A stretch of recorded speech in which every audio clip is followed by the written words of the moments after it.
vobiscum.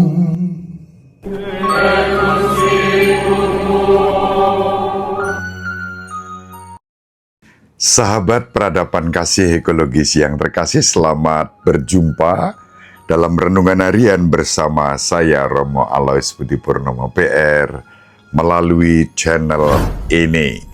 Semoga panjenengan selalu sehat, tetap semangat tanpa sambat, dan selalu bahagia, kebahagiaan yang bersumber dari Tuhan Allah kita. Mari kita awali perjumpaan kita dengan bersatu di dalam doa.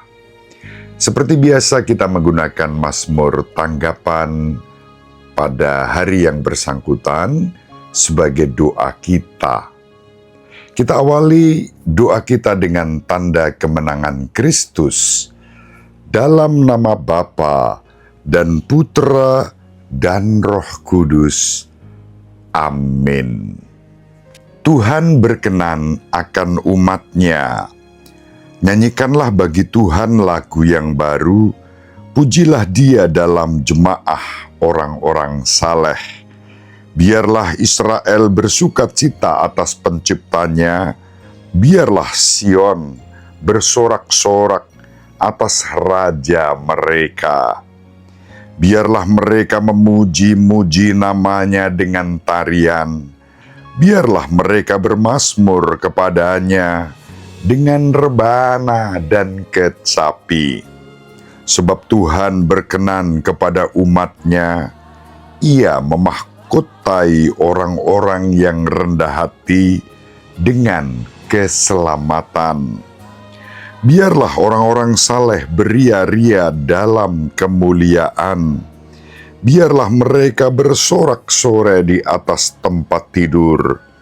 Biarlah pujian pengagungan Allah ada dalam kerongkongan mereka. Itulah semarak bagi orang yang dikasihi Allah. Kemuliaan kepada Bapa dan Putra dan Roh Kudus, seperti pada permulaan, sekarang, selalu, dan sepanjang segala abad. Amin. Tuhan berkenan akan umat-Nya. Dalam nama Bapa dan Putra dan Roh Kudus. Amin. Sahabat peradaban kasih ekologis yang terkasih, mari kita baca Injil pada hari ini.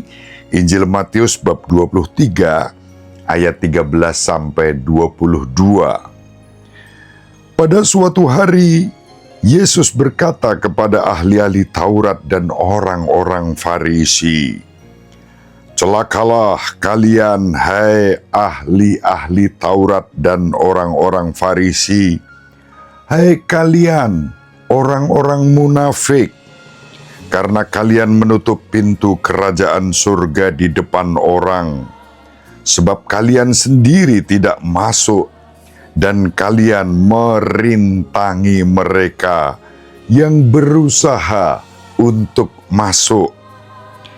Celakalah kalian, hai ahli-ahli Taurat dan orang-orang Farisi, hai kalian orang-orang munafik, sebab kalian menelan rumah janda-janda, sementara mengelabui indera orang dengan doa yang panjang-panjang. Sebab itu, kalian pasti akan menerima hukuman yang lebih berat.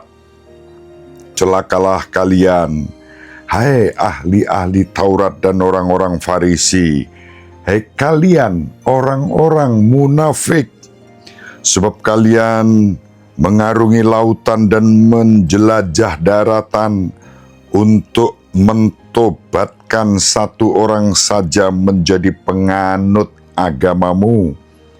Dan sesudah ia bertobat, kalian menjadikan dia orang neraka yang 2 kali lebih jahat daripada kalian sendiri. Celakalah kalian, hai pemimpin-pemimpin buta, yang berkata, Bila bersumpah demi bait suci, sumpah itu tidak sah. Tetapi bersumpah demi emas bait suci, sumpah itu mengikat. Hai kalian, orang-orang bodoh dan orang-orang buta, manakah yang lebih penting, emas atau bait suci yang menguduskan emas itu? Dan kalian berkata, bila bersumpah demi mezbah, sumpah itu tidak sah. Tetapi bersumpah demi persembahan yang ada di atasnya, sumpah itu mengikat. Hai kalian, orang-orang buta, manakah yang lebih penting, persembahan atau mezbah yang menguduskan persembahan itu? Karena itu, barang siapa bersumpah demi mezbah, ia bersumpah demi mezbah dan juga demi segala sesuatu yang terletak di atasnya. Dan barang siapa bersumpah demi bait suci, ia bersumpah demi bait suci dan juga demi Dia yang diam di situ. Dan barang siapa bersumpah demi surga, ia bersumpah demi tahta Allah dan juga demi Dia yang bersemayam di atasnya. Demikianlah sabda Tuhan. Terpujilah Kristus. Sahabat peradaban kasih ekologis yang terkasih, dahsyat. Sabda Tuhan kita Yesus Kristus hari ini dahsyat, keras. Mengapa? Sabda yang dahsyat dan keras itu karena ditujukan untuk ahli-ahli Taurat, orang-orang Farisi dan pemimpin-pemimpin Yahudi yang kerap kali hanya berpikir tentang diri mereka sendiri dan bahkan membuat orang lain, terutama umat, menderita. Bahkan dikatakan oleh Tuhan kita Yesus Kristus, mereka mencari pengikut, begitu dapat satu pengikut, dijadikan pengikut itu sebagai orang neraka yang 2 kali lipat lebih jahat dari dirinya. Sabda Yesus keras karena ditujukan kepada ahli-ahli Taurat dan orang-orang Farisi yang oleh Yesus disebut sebagai pemimpin-pemimpin buta, orang-orang munafik, orang-orang bodoh. Kebutaan, kemunafikan, kebodohan diukur bukan oleh pola pikir, kecerdasan intelektual, tetapi pola hati, tata jiwa, kecerdasan spiritual.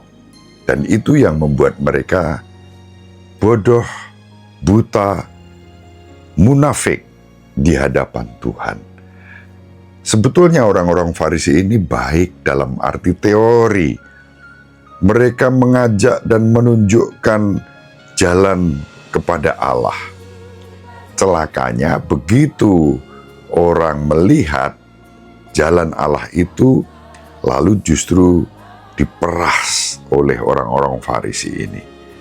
Mereka tidak menyertai ajaran dengan keteladanan, dengan perbuatan-perbuatan yang baik, tetapi justru menjadi sumber celaka bagi banyak orang. Dan karena itu lalu Tuhan kita Yesus Kristus menyampaikan sabda celaka untuk mereka. Tapi jangan lupa, sekeras sabda Yesus untuk mereka, tidak pernah disertai dengan kebencian. Tuhan kita Yesus Kristus memberikan sabda yang keras dengan penuh kasih untuk mereka, agar mereka sadar agar mereka kemudian melihat, meskipun faktanya tidak banyak orang Farisi yang kemudian menerima dan berjalan bersama Yesus. Mereka justru menolak dan menyalibkan Yesus. Sahabat peradaban kasih ekologis yang terkasih, sabda Tuhan kita Yesus Kristus dapat ditempatkan dalam konteks kehidupan kita zaman ini. Tidak usah kita mencari-cari bahwa sabda ini untuk pemimpin-pemimpin tertentu. Bisa jadi sabda Tuhan juga ditujukan kepada kita.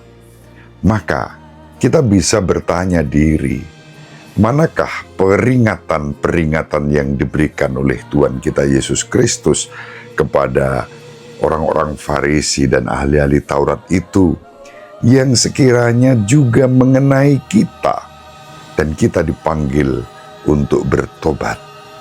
Kita dipanggil untuk mengubah hati dan jiwa, pikiran kita, dan kemudian berperilaku sebagaimana dikehendaki Kristus kepada kita.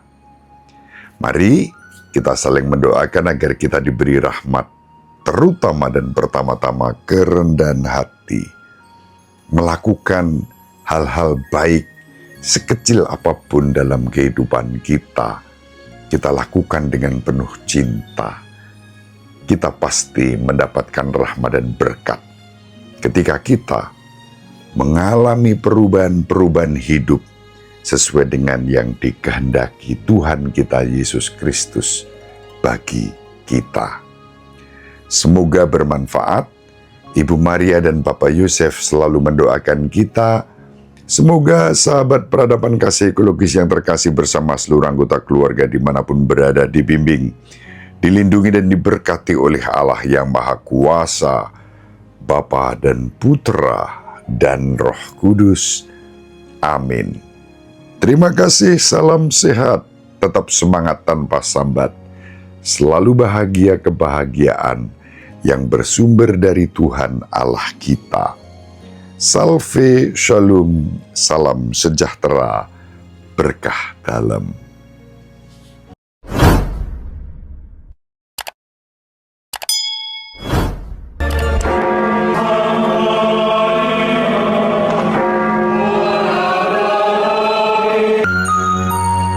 Sahabat peradaban kasih yang terkasih, sampai jumpa pada episode berikutnya. Terima kasih atas kebersamaan kita. Salam peradaban kasih ekologis. Berkah dalam.